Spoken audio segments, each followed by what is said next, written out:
கிறிஸ்மஸ்க்கு அடுத்த நாள் பாஜக தலைவர் அண்ணாமலை அவர்கள் ஒரு கத்தோலிக்க பிஷப் அவருக்கு நல்ல நண்பர்னு சொல்லிட்டு அரசியல் ரீதியான சந்திப்பு வேண்டாம், ஜஸ்ட் ஒரு நட்பு ரீதியாக கிறிஸ்மஸ் அப்படிங்கறதுனால அவரை பார்த்து ஒரு கேக் கொடுத்து விஷ் பண்ணிட்டு வந்துடலாம் அப்படின்னு சொல்லியிருந்தாரு. பாஜகவில் இருக்கக்கூடிய கிறிஸ்தவர்கள் எந்த அரசியல் பயணம் போனோம்னாலும் பார்ட்டி ஆஃபீஸ்லேயே ப்ரேயர் பண்ணிட்டு தான் நாங்கள் கிளம்புவோம். அப்போ தலைவர் அதுக்கு ரொம்ப அப்ரிஷியேட் பண்ணி எங்களோட ப்ரேயரில் கலந்துக்குவார். என்ன பிஷப்க்கு அறிமுகப்படுத்தினார். டெய்சி அக்கா தான் மைனாரிட்டி விங்கோட ஸ்டேட் பிரசிடென்ட்னு.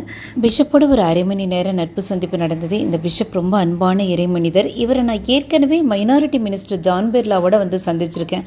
அதை நான் அவருக்கு ஞாபகப்படுத்தினேன். தலைவர் அண்ணாமலை அவர்கள் எவ்வளோக்கு எவ்வளோ அன்பாக தெரிகிறாரோ அவ்வளோக்கு எவ்வளோ கண்டிப்பானவர். இதை நான் இந்த நேரத்தில் சொல்லியாகணும்.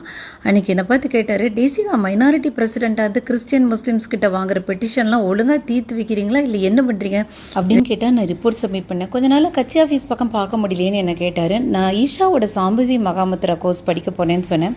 அதுக்கு அவர் நான் சூனியா முடிச்சிட்டேங்க்கா அப்படின்னாரு. ஈஷாவில் அட்வான்ஸ் கோர்ஸ் முடிச்சிருக்காரு.